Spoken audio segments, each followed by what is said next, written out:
దయచేసి 24 వచనం మనం ఆలోచించకూడదు. ఆది కాండం 24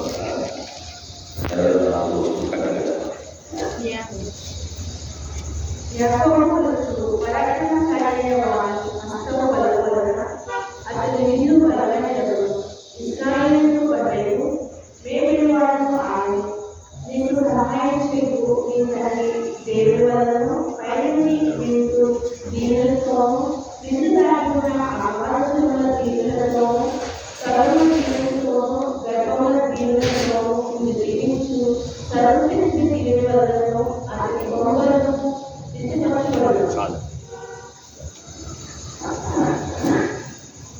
దేవుడి దీవించుగా పరిశుద్ధమైన తండ్రి సంపూర్ణ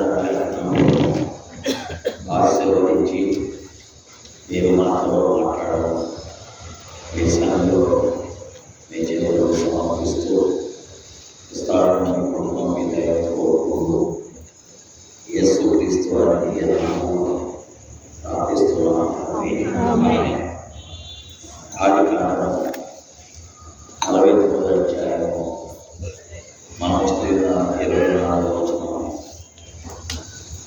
కేవలం యోసేపు గురించి రాయబడినటువంటి మాట.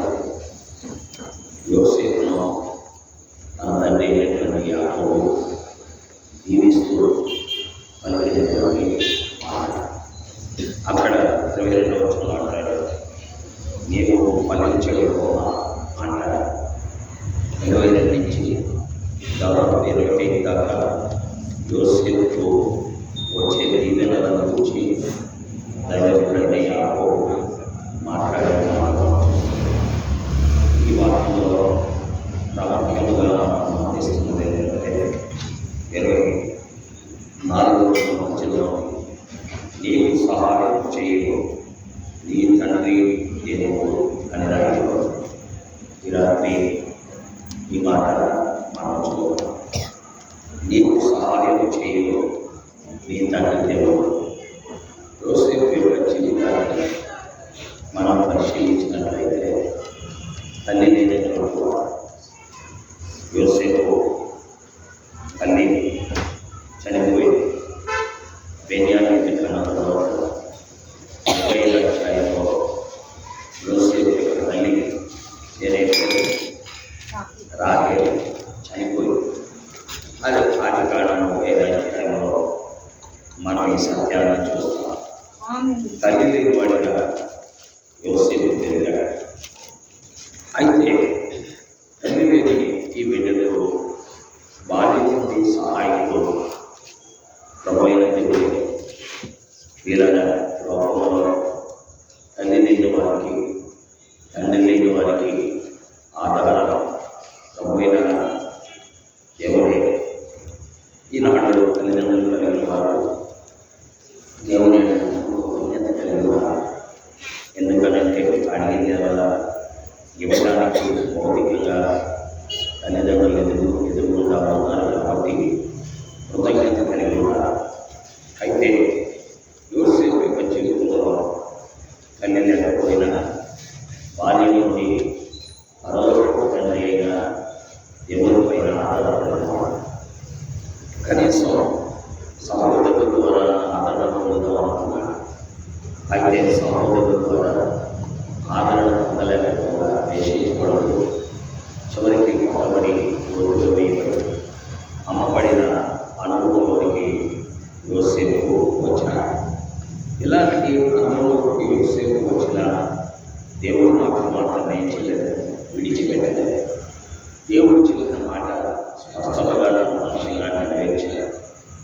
అబద్ధమాడు దేవుడు మానవుడు కాదు, పశ్చాత్తాపడటకు దేవుడు ఉన్నాడు కాదు. ఆయన చెప్పే చేస్తాడు, మాట ఇస్తే నెరవేరుస్తాడు. అందుకే మరి ఆ యొక్క యోసేపు దేవుని యొక్క దీవెనలు అంటే దేవుని సహాయం వలన ఆశీర్వదించబడ్డాడు అని లేఖనంలో మనం చూస్తున్నాం. తాను ఈ భూమి మీద తాను హెచ్చైన స్థితికి వెళ్ళడానికి తన తల్లి కారణం కాదు, తన తండ్రి కూడా కారణం కాదు. అంత హెచ్చైన స్థితి పడ్డాడు కారణకు ప్రభువే తను ఎంతో హెచ్చుగా దీవించాడు. దేవుడు చెప్పిన మాటలన్నీ అతని పక్షంగా నెరవేర్చబడ్డాడు. నీకు సహాయం చేయని తండ్రి దేవుడు ఉన్నాడు. పైనుండి వింటి దీవెనలు, క్రింది దాగిన అగాధ జముల దీవెనలతో ఇవి నింపబడ్డాడు అని చెప్పిన మాట యోసేపు యొక్క జీవితంలో నెరవేర్చబడింది. విధంగా దేవుడు చేసే పనులు అసమానమైనటువంటివి, అనన్య సామాన్యమైనటువంటివి. ఇలాంటివి ఏ మనుషులు కూడా చేయలేడు. కాబట్టి తన జీవితంలో బాల్య దశలోని తన యొక్క సహాయకుడు ఎవరంటే ప్రభు అయిన దేవుడే. అంటే తనకి 17 సంవత్సరాల వయసు ఉంది కూడా, అంటే 17 సంవత్సరాల వయసు అంటే దాదాపు సీనియర్ ఇంటర్మీడియట్. వాళ్ళ కాదు, వాళ్ళ నాన్న 17 సంవత్సరాల వయసు ఉంది. యోసేపు యొక్క సహాయకుడు ఎవరంటే దేవుడే. దేవుడు వాక్యం ఆదికాండం 32వ అధ్యాయము మనం చూస్తే 37వ అధ్యాయము 37వ అధ్యాయం. యాకోబు తన తండ్రి పరదేశవాసిగా ఉండిన కనాను దేశంలో నివసించాడు. యాకోబు వంశావళి ఇది. యాకోబు వంశావళి ఇది. యోసేపు 17 ఏళ్ల వాడే తన సహోదరుడు కూడా మందను మేపుచుండెను. 17 సంవత్సరాల వయసు నుండి కూడా దేవుని సహాయాన్ని కోరుకున్నటువంటి పిల్లలుగా చేరవచ్చినటువంటి యవనస్తులు, ఈనాడు ఇంటర్మీడియట్, జూనియర్, సీనియర్ చదువుతున్న పిల్లలు గ్రహించవలసింది ఏంటంటే దేవుని సహాయం 17 సంవత్సరాల నుండి కూడా కోరాలి. అతను 17 సంవత్సరాల వయసు నుండి కూడా దేవునితోటే సంబంధం కలిగిన వాడు. తన ప్రతి సమస్య సాధారణంగా పిల్లలు తల్లికి చెబుతారు, అర్థం కాకపోవడం. అలా చెప్పుకోవడానికి అతనికి తల్లి కూడా లేదు. ఆ వయసు నుండి కూడా దేవునితో సంబంధం కలిగిన వాడు యోసేపు. దేవుని వాక్యంలో మనం చూస్తున్న సత్యమనే. అయితే సహోదరుడు ఉన్నాడు, కానీ సహోదరుడు అతని యొక్క కళల భావము, దేవుడు తనకిస్తున్న దర్శనాల భావం చెప్పినప్పుడు వారు అసూయపడిపోయారు. దేవునికి లోబడి బదులు దేవుడు నా తమ్ముడికి ఇచ్చిన ప్రత్యక్షలు నాకు ఇవ్వలేదు అని గ్రహించిన బదులు అసూయపడిపోయారు.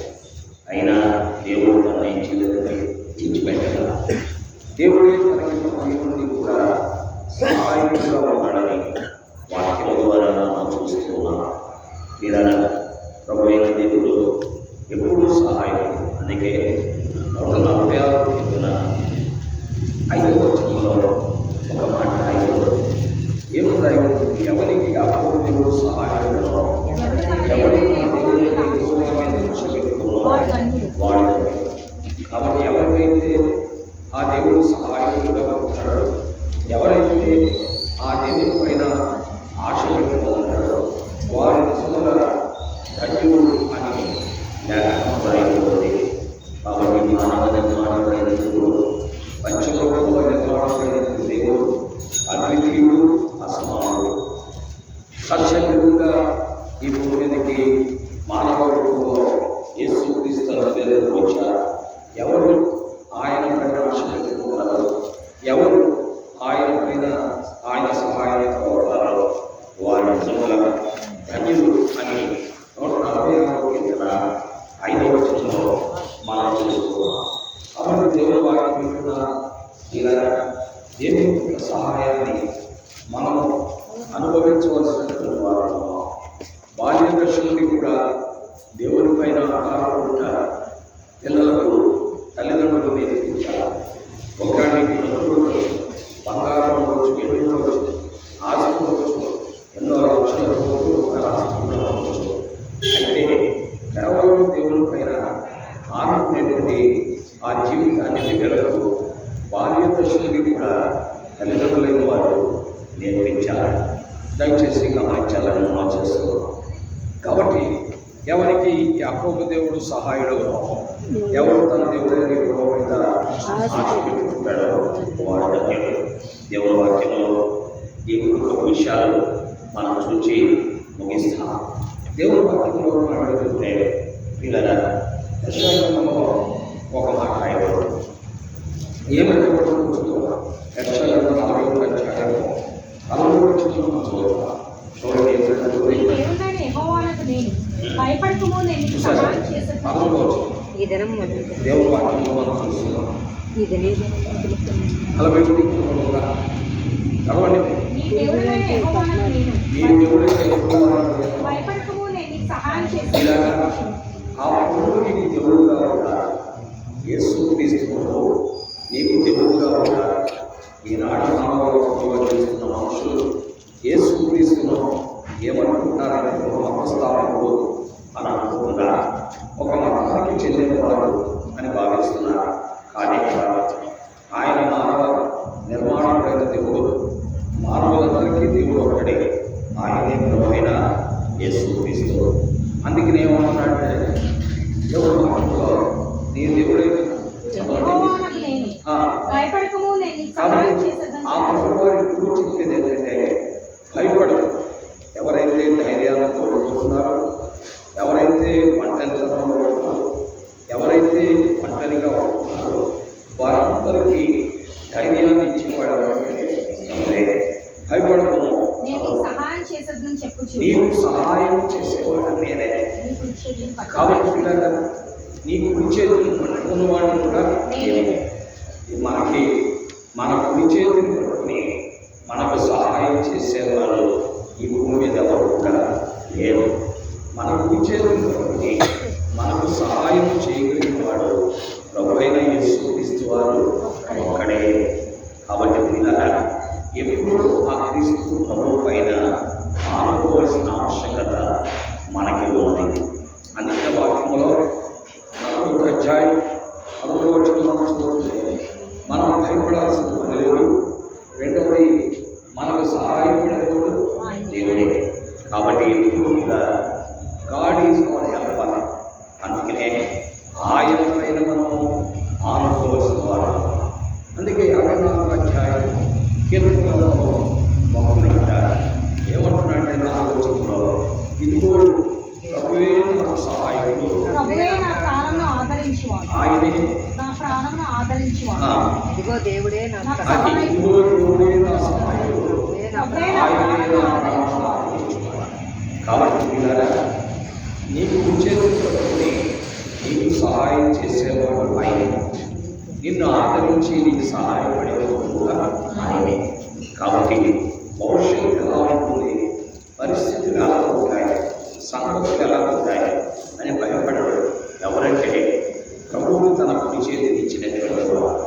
ఏ వ్యక్తి అయితే, ఏ స్త్రీ అయితే, ఏ పురుషుడైతే, ఏ అవనస్తుడైతే, ఏ అవనస్తురాలైతే తన కుడి చేతిని దేవుడికి ఇస్తుందో వాడు భయపడడు.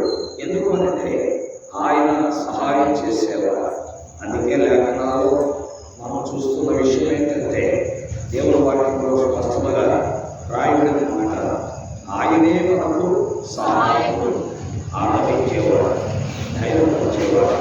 కాబట్టి కుడి చేతితో సహాయం చేయగలిగిన సమర్థుడు ప్రభువైన దేవుడు.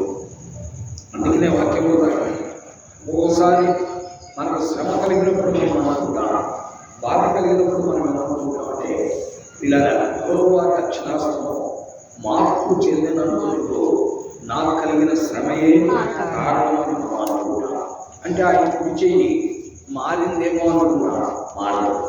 ఆయన ఎప్పుడు కూడా మార్పు చేసేవాడు మాత్రం కాదు. అందుకే లేఖనాల్లో మనం చూస్తున్న విషయం ఏంటంటే యెహోవా దక్షిణాస్తమం అనగా కుడి చేయి మార్పు చెందినందుకు నాకు కలిగిన శ్రమయే కారణం. ఒకసారి మనకు కలిగే మానసిక శారీరక ఒత్తిళ్ళు, ఆరోగ్యమైన సమస్యలు, ఆర్థికపరమైనవి, కుటుంబపరమైనవి, అవేమైనా శారీరక పరమైన బలహీనతలు అవేమైనా కావచ్చు. అయితే దేవుడు గుర్తుపెట్టేవాడు మాత్రం కాదు. అందుకే ఆ భక్తులు 24 ఆలోచన వలన ఏమన్నా ప్రభువే నా సహాయకుడు, ఆయనే నా ప్రాణమును ఆదరించేవాడు అంటున్నాడు. కాబట్టి పిల్లల దేవుడు మానవ జీవితానికి తన కుడి చేతితో సహాయం చేయగలిగినటువంటి సమర్థుడు. మన పరిస్థితులన్నింటినీ సరిపోయినటువంటి వాడు. లేఖనాల్లో మరొక సంగతి మనం చూస్తాం. దేవుని వాక్యంలో కీర్తన గ్రంథం, ఇది మనందరికీ పరిచయమైనటువంటి మాట. 46వ అధ్యాయం 1వ వచనం మనం చూస్తాం. ఏమి రాయబడి చదవండి. కీర్తనలు 46వ అధ్యాయం. దేవుడు మనకు ఆశ్రయము దుర్గమునై ఉన్నాడు. ఆపత్కాలంలో ఆయన నమ్ముకొనదగిన చూసారా, దేవుడు మనకు ఆశ్రయము దుర్గమునై ఉన్నాడు. ఆపత్కాలంలో ఆయన నమ్ముకొనదగిన సహాయకుడు. కాబట్టి పిల్లరా, మన జీవితంలో మన కుడి చేతిని పట్టుకుని సహాయపడేవాడు ఆయనే. మనకు ఆపదలు కలిగితే, సమస్యలు వస్తే, మన పరిస్థితుల్లో మనకు సహాయం చేసేవాడు ప్రభువే. కాబట్టి ఆపత్కాలంలో ఆయన నమ్ముకొనదగినటువంటి సహాయకుడు. మనకుండే పరిస్థితుల్లో ఎక్కడికడగలం ఒక్కొక్కసారి అనేకమైన పరిస్థితులు మనం ఎదుర్కొంటాం, అనేకమైన సమస్యలు ఎదుర్కొంటాం. అప్పుడు కుడివైపు చూచినా, ఎడవైపు చూచినా, ముందుకు చూచినా, వెనక్కు చూచినా మన అనుకునేవారు కనబడరు. అప్పుడు మనకు సహాయకుడు ఎవరండి? ప్రభువే. ఒకవేళ మన అన్నయ్య దగ్గరికి వెళ్దామంటే కుదరదు, తమ్ముడి దగ్గరికి వెళ్దామంటే కుదరదు, లేకపోతే ఇంకోటి దగ్గరికి వెళ్దామంటే కుదరదు. అన్ని విషయాల్లో కూడా సహాయపడగలిగిన వాటినండి. అందుకనే ప్రభువు అంటున్నాడు, ఆపత్కాలంలో దేవుడు మనకు ఆశ్రయము దుర్గమునై ఉన్నాడు. ఆపదల కాలంలో, ఆపదలు అనగా సమస్యలు, ఇరువులు, ఎటువంటి వచ్చిన స్థితి, నిరుద్యోగ సమస్య, ఉద్యోగాలు లేక, మనకు ఉద్యోగం దొరుకుతుందా లేదా, మా నాన్నమ్మ కోరి పర్వాల, మా నాన్న చనిపోతే రాగా ఈరోజు వెళ్ళాం ఉద్యోగానికి. అక్కడ కుర్రోడు ఉద్యోగం లేదు, చెల్లెలు ఉద్యోగం లేదు, తండ్రి చనిపోయాడు. అలాంటి సమయాల్లో ఎవరు? ఆయనే నమ్మకమైన సహాయకుడు. కాబట్టి ఆ ప్రభువు వైపు మనం ఏం చేయాలి? చూడాలి. లేఖనాల్లో చూస్తున్నా ఇలాంటి సమయాల్లో ప్రభువుకి ప్రార్థన చేయాలి. అందుకే కీర్తన 50వ అధ్యాయం 15వ వచనంలో ఒక మాట చదువుతున్నాం. ఏం రాయబడి చూడండి. చూసారా, ఆ ఆపత్కాలంలో నీవు నన్ను గురించి మొదలుపెట్టి నేను నిన్ను విడిపించను, దేవుడు పిల్లల దేవుని వాక్యంలో ఈ మాట సిఎంసి హాస్పిటల్లో బోర్డు మీద రాసి పెడతారు. ఏమంటారంటే ఏమంటారంటే ఆపత్కాలం call me in the day of trouble. Call me ఇంగ్లీష్లో రాస్తారు, ఎందుకంటే అలా ఇంగ్లీష్లో రావు, తమిళ వచ్చి తెలుగురా. Call me in the day of trouble, I will deliver you. కాబట్టి నీ ఆపదలు నన్ను పిలువు, నేను నీకు ఉత్తరమిస్తాను, నేను నీకు ఏం చేస్తాను? విడిపిస్తాను అని ప్రభువు మాట్లాడుతున్నాడు. ఇలా నిజముగా ఆపదలు ఆయనకు మనం అప్పగించుకున్నప్పుడు ఆయన మనకు సహాయకుడు. అందుకనే ఆయన మనతో, మన కుటుంబంతో ఉన్న ఆయన మనం విడిచిపెట్టేటువంటి దేవుడు కాదు. అందుకే లేఖనంలో మనం చూస్తున్నాం. ఏమంటున్నాడు? 2వ వచనం 46 చెప్తున్న 2వ వచనం ఏమంటున్నాడు? కావున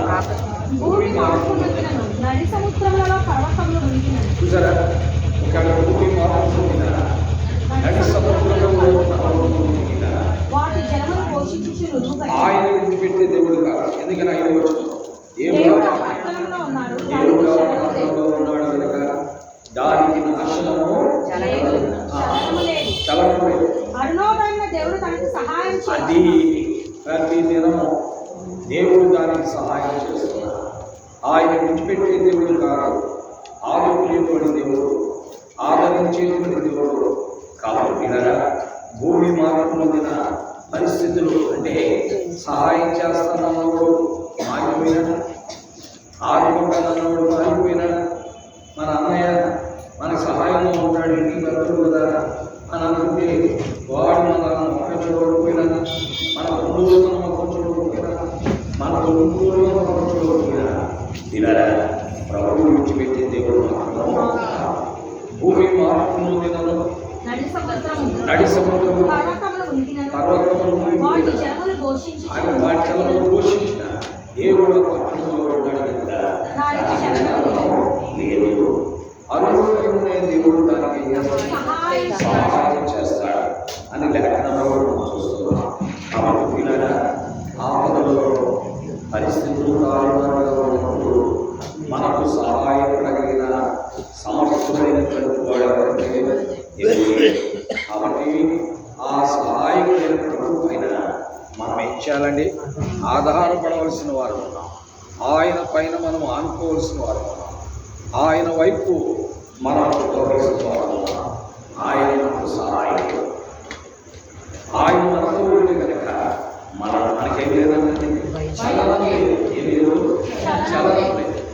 అంటే అసలు మనకి ఏమి ఇబ్బంది లేదు. చాలాసార్లు మనం ఆయన వైపు చూడక నమ్మక వణికిపోతూ గందరగోళం పడుతూ ఎదురు పరిస్థితుల్లోని ఏంటంటే అయ్యా ఏం చేయమంటారు, అందుకే కనబడలేదు, రాలేకపోతున్నా, ప్రార్థన రాలేకపోతున్నా, ఇంట్లో ఉండలేకపోతున్నా, ఏం జరుగుతుందన్న మైండ్ అసలు సరిగ్గా లేదు అని మాట్లాడుతున్నాం.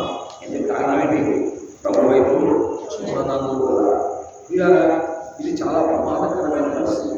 కాబట్టి గుర్తుపెట్టుకోండి, ఎల్లప్పుడూ నీ సహాయకుడు నీకు అండగా ఉండేటువంటి ఆ దేవుడిని ఎప్పుడూ మనకు నీ ఆపద కలిగినా సరే ఆయనకు మొదలుపెట్టాలి. సమస్య కలిగిన ఆయనకి ప్రార్థన చేయాలి. ఇబ్బంది కలిగిన ఆయనకి ప్రార్థన చేయాలి. దేవుడు ఇంటర్మీడియట్ సీనియర్ ఎగ్జామినేషన్ హాల్లో పెట్టుకుంటే పేపర్లు ఉంటుంది. కొంతమంది ఇంట్లో కాపాడగలం, కొంతమంది నాన్న కాదు. ఎందుకంటే ఇలా నిజంగా ప్రార్థన చేసుకునేటువంటి ఏ కారణం ఏ కారణం ప్రభు ఒకవేళ పేపర్లో తెలియకుండా క్వశ్చన్ ఏదైనా వచ్చిందనుకోండి, అబ్బాయి అంతా బాగానే ఈ 12 క్వశ్చన్ ఈ 12 క్వశ్చన్ విషయంలో ఈ పేపర్ రాసే లోపల నాకు సహాయం చేయడం ప్రార్థన చేస్తున్నాడు. ఏదో ఒక ఐడియా తెలిపిస్తాడు, రాసేస్తాడు. ఇలా ప్రతి పరిస్థితిలో మనకు సహాయం కావాలి. కాబట్టి ఆయన మనం ఆరాధించుకోవాల్సిన దేవుడు మనకు సహాయంలో ముందు పెట్టుకోవాలి. ఇలా కాబట్టి మన కుడి చేతిని పట్టుకుని మనకు సహాయం చేసేవాడు ఆయనే. మన ఆపదలో సహాయం పడేవాడు ఆయనే. అయితే ఆపదలో ఆయనకి మొదలుపెట్టడం మనం ఏం చేయకూడదు, మర్చిపో, ముందు పెట్టుకోవాలి. ఇంకో సంగతి దేవుడి వాక్యంలో మనం చూద్దాం. 71 కీర్తన ఏమి రాయబడుచున్నది? 5వ వచనం దేవుడి వాక్యంలో నేను శ్రమల పాలై దిగుడనైతిని. దేవా నన్ను రక్షించుటకు త్వరపడి రమ్ము. నాకు సహాయము నీవే, నా రక్షణకర్తవు. నాకు సహాయం నీవే, నా రక్షణకర్తవు. శ్రమ వచ్చినా ఎన్ని వచ్చినా నాకు సహాయం నీవే, నా రక్షణకర్తవు కదవే. ఇదే మాట 40వ కీర్తన ఆఖరి వచనంలో కూడా ఏమి రాయబడుతుంది? నేను శ్రమల పాలై దీనుడనైతే ప్రభు నన్ను తలంచుకొనిచున్నాడు. నాకు సహాయము నీవే, నా రక్షణకర్తవు. నా సహాయము నీవే, నా రక్షణకర్తవు నీవే, నా దేవా. మన ప్రతి పరిస్థితిలో మన సహాయం ఎవరిని? ఆయనే. మన రక్షణకర్త ఎవరిని? ఆయనే. ఈ రోజున ఆర్థికపరమైన సమస్యలు ఉన్నాయి. బట్ బిడ్డల యొక్క భవిష్యత్తు ఎలాగా, కుటుంబ భవిష్యత్తు ఎలాగా, వచ్చే జీవితం తక్కువ, మనకి అత్తగారి వైపు నుంచి లేదు, తల్లి వైపు నుంచి లేదు, ఎటువైపు నుంచి లేదు అని అనుకుంటున్నా. అయితే ఏ వైపు నుంచి లేకుండా పైనుండి సహాయం, పైనుండి సహాయం అమెరికా పైనుండి సహాయం అంటే ప్రభువు అర్థంలో మనం ఏమవుతుంది? సహాయం ఉంది. అందుకే ఆ ప్రభు వైపు మనం చూడాలి. ఆకాశం వైపు కనులెత్తుచున్నాను, నాకు సహాయం ఎక్కడ కూర్చున్నాను.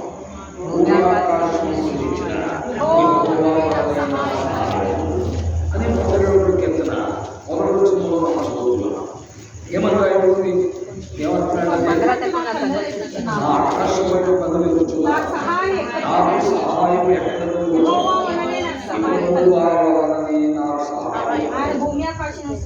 భూమి ఆకాశం సృష్టించిన ఈ రోజు సహాయం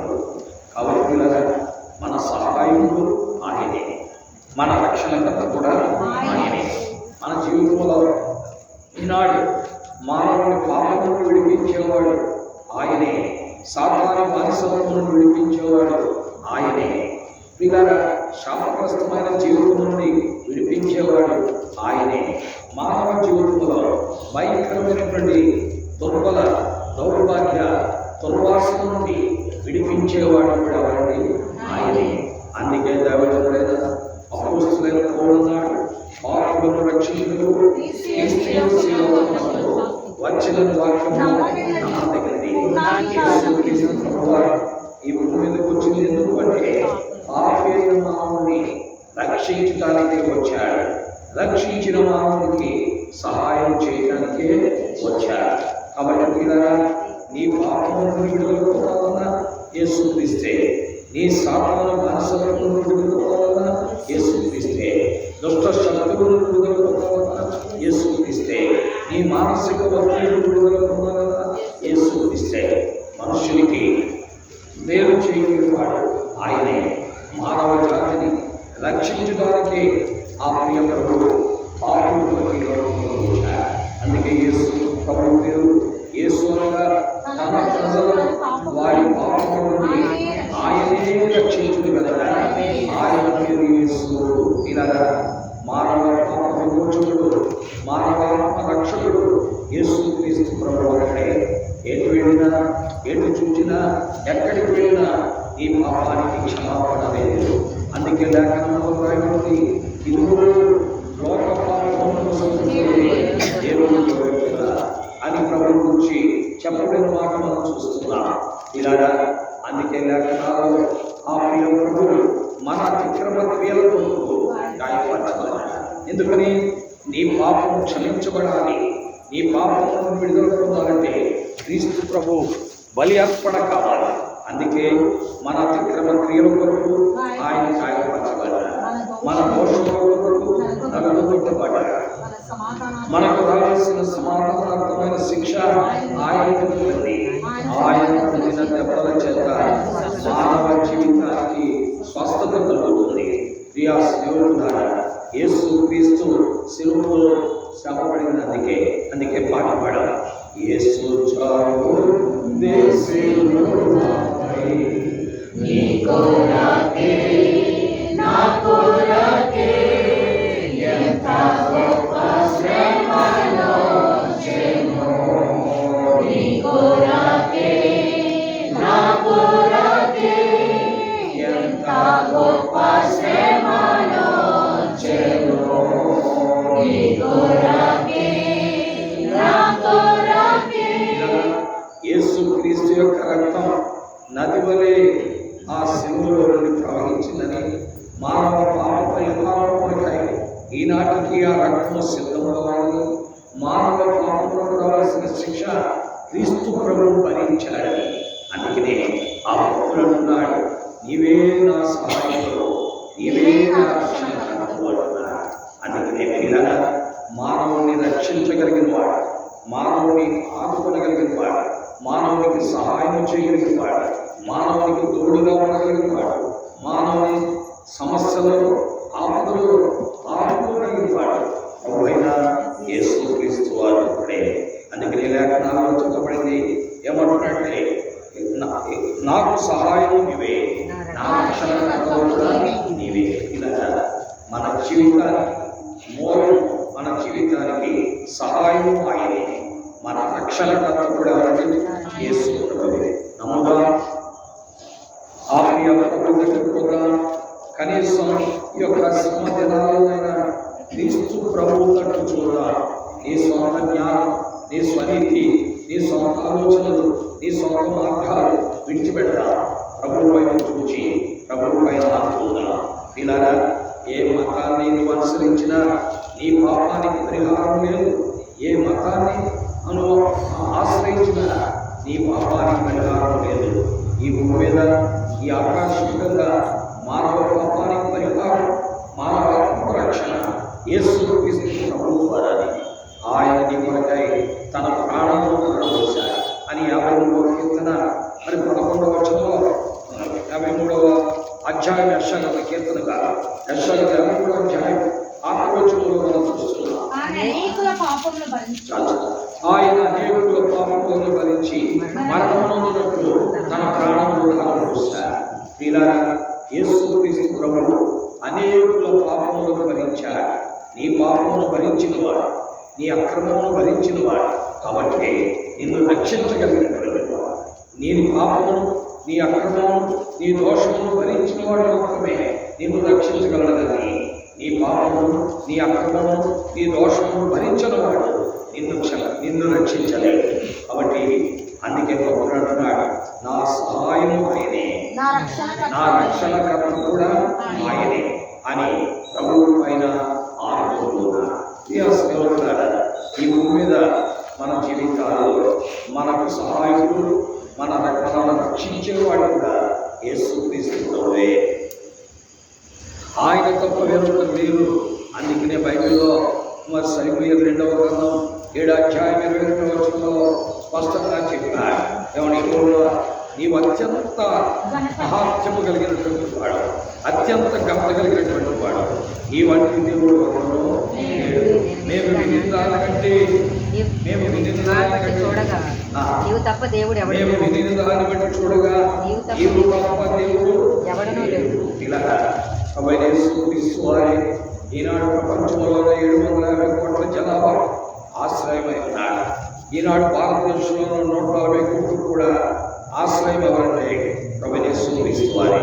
ఆలోచించాము. మతలేదు, ఇది మత మార్పిడి కాదు, పేరు మార్పిడి ఆశ్రయం కాదు. పిల్లల దేవుని వాక్యంలో మరొక సంగతిని మనం చూస్తాం. దేవుని వాక్యంలో తిమోతికి రాసిన 2వ పత్రిక 4వ అధ్యాయంలో స్పష్టంగా మనం చూసి మనం ముగిస్తాం. ఎందుకంటే మీకు కూడా చాలా ఇబ్బందికరంగా ఉన్నట్టుగా కనబడుతుంది. కింద కూర్చున్నప్పటికీ అయితే చూడండి, 2వ తిమోతి 4వ అధ్యాయంలో మనం ఒక మాట ఏమంటున్నాడు? ప్రభువు నా కష్టం నుంచి నన్ను బలపరచని గనుక నేను సింహము నోటి నుండి తప్పిపోయాను. ఈ భూమి మీద మానవ జాతిని పాడు చేసేవాడు ఉన్నాడు. వాడంటే అపవాది, వాడిని సైతాను అంట, వాడిని దెయ్యము అంట. వాడి వీళ్ళ మానవ జాతిని వణికించేటువంటి వాడు. వాని గురించి యెషయా 14వ అధ్యాయం 17వ వచనంలో ఏమరాయితుందంటే రాజ్యములను వణికించి అడవిని భూమిని కంపింపజేసి రాజ్యములను వణికించిన వాడు ఎవడైనా అని యెషయా 14వ అధ్యాయం 14వ అధ్యాయం 17వ వచనంలో స్పష్టంగా చూస్తున్నారు. అంటే మానవ జాతిని, రాజ్యాలను పాడు చేసి, మానవ జాతిని వణికించి, భూమి మీద కృత్యాలను పాడు చేసి నష్టపరిచేవాడు ఎవరంటే అపవాది. ఈ అపవాది నిన్ను పుట్టినప్పటి నుండి నిన్ను వెంటాడుతూనే ఉంటాడు. ఒక అబ్బాయి పుట్టాడు, నాకు ఒక అమ్మాయి పుట్టింది, ఈ భూమిలోకి వచ్చింది. ఆ అమ్మాయిని అపవాది పుట్టినప్పటి నుండి వెంటాడతాడు, ఆ అబ్బాయిని పుట్టినప్పటి నుండి వెంటాడతాడు. బాల్య దశలో దొరుకుతాడేమో చూస్తాడు, యవన దశలో దొరుకుతాడేమో చూస్తాడు, మధ్య వయసులో దొరుకుతాడేమో చూస్తాడు. ఇలాగ వాటి పరిస్థితి ఏంటంటే యేసుక్రీస్తుకు దగ్గరగా రాకుండా వాని చేతిలోనే ఈ వ్యక్తిని వచ్చేసి వాడిని కంప్లీట్గా హతమార్చి చివరికి అగ్నిగుండం పాలు చేసి అగ్నిగుండంలో పడేసే వరకు కూడా ఈ అపవాది మానవ జాతిని ఏం చేయాలని విడిచిపెట్టాడు. దైవజనుడైన అపోస్తలుడైన పౌలు ఏమంటున్నాడంటే యేసు ప్రభు దగ్గరికి వచ్చాడు. ఒకప్పుడు అపోస్తలుడైన పౌలు యేసు ప్రభుని ఎదగనివాడు. ఆయన దూషించాడు, ఆయన హింసించాడు, ఆయన నమ్మిన వారికి హాని చేశాడు. ఇలాగున్న మతోన్మాదిగా, మతపిచ్చోడుగా బతికాడు. ఇలాంటి వ్యక్తి తన జీవితంలో యేసుక్రీస్తు ద్వారా మారిపోయాడు. ఇతని చేత దేవుణ్ణి దూషించేటట్టు, దేవుణ్ణి నమ్మిన వారిని హతమార్చేటట్టు, హాని చేసేటట్టు చేసిన వాడు ఎవరంటే అపవాది. వాడి బారి నుండి క్రీస్తు ఆయన ఏం చేశాడని విడిపించాడు. అందుకే దేవుని వాక్యంలో ఆయన కూడా చెబుతాడు. ఏమంటాడంటే ఆయన మనలను ఈ యొక్క అంధకార సంబంధమైన అధికారం నుండి విడుదల చేశాడని కొలస్సీ 2:13లో ఆయన మనతో మాట్లాడుతున్నాడు. పౌలు మాట్లాడుతామంటే కొలస్సీ 2:13లో ఆయన మనలను అంధకార సంబంధమైన అధికారం నుండి విడుదల చేసి తన కుమారుని యొక్క రాజ్యవాసులుగా చేశాడని స్పష్టంగా చెప్పాడు. అంటే తనకు తానుగా అపవాది చేతుల్ని క్రీస్తు నన్ను విడుదల చేశాడు, క్రీస్తు నన్ను రక్షించాడు, క్రీస్తు నన్ను విమోచించాడని సాక్ష్యం చెప్తూ ఇప్పుడు మరి 2 తిమోతి 4:7 ఏమంటున్నాడండి, ప్రభువు నా ప్రక్కన నిలిచాడు.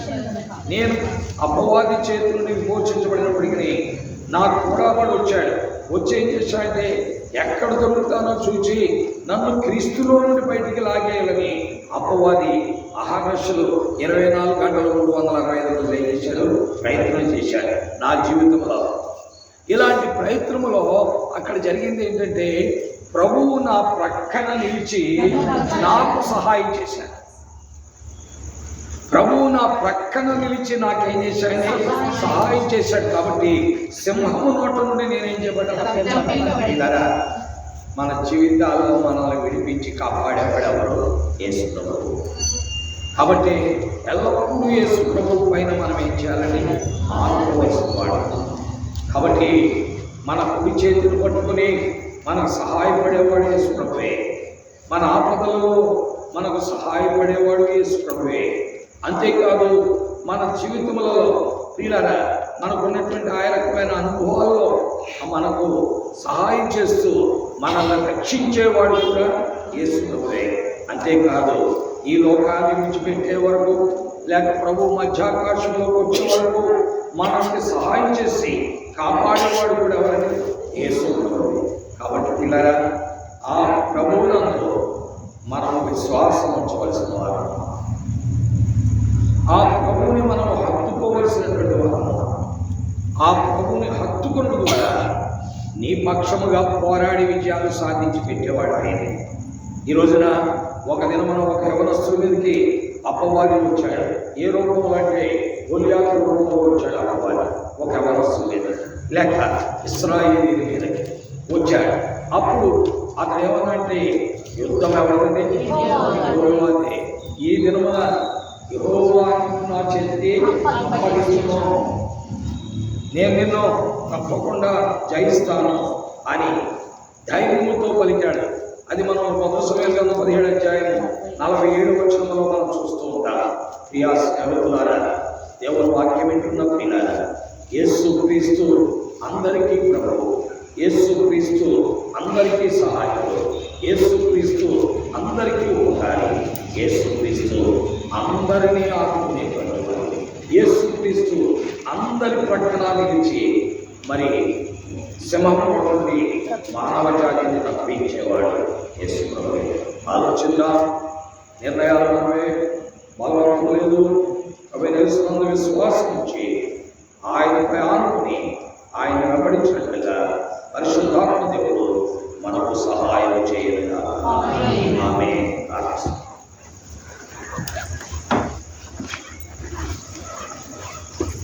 ప్రార్థన చేసుకున్నాం.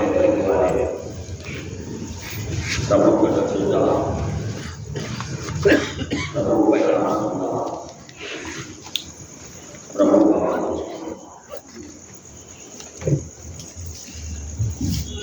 పరిశుద్ధమైన నా తండ్రి,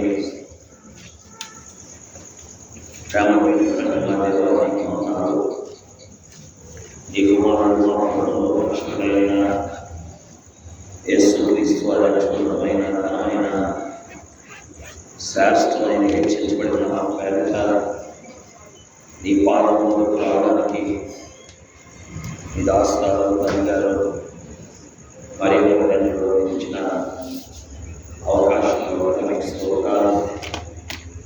గత వయసులో ఈ కొరకై సాక్షిగా వారి నుంచి నడిపిస్తున్నందుకు స్తోత్రాలు చెల్లిస్తున్నా.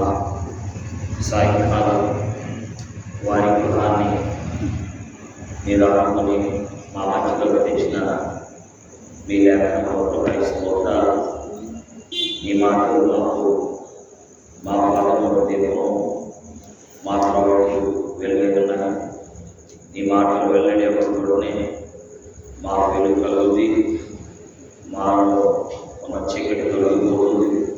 ఈ స్తోత్రాలు చెల్లిస్తున్నా తండ్రి. మా నిత్యమైన సహాయంలో మీరే ప్రభువా, యోసేపుకు సహాయం చేసిన అంతేకాదు మాట్లాడడానికి సహాయపడిన దేవుడు, యాకోబు సహాయపడిన దేవుడు, అపోస్తులైన పౌలు కూడా సహాయపడిన దేవుడు.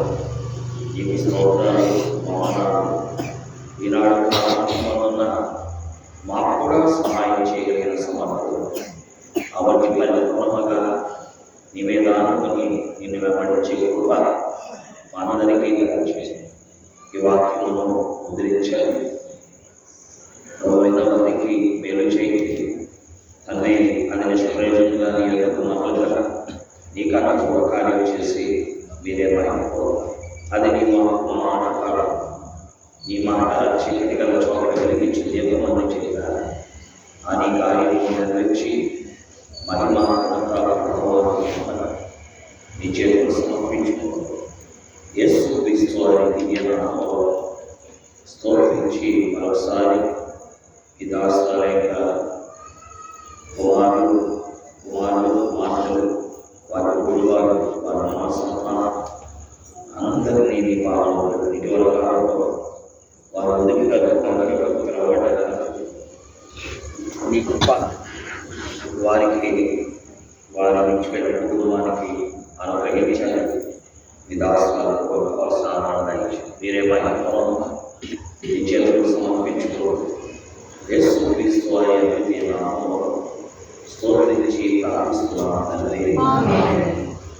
తండ్రి కుమార పరిశుద్ధాత్మ దేవుని సహాయం చేకూర్చిన వారందరికీ ఆయన నమ్మిన వారిని ఈ విజయాలను ప్రవేశిస్తున్న కుటుంబాలన్నిటికీ నిన్నెరిగిన వారికి నిన్నెరిగిన వారికి ఇప్పుడు ఎల్లప్పుడూ సదా తోడై ఉండుగాక. ఆమేన్.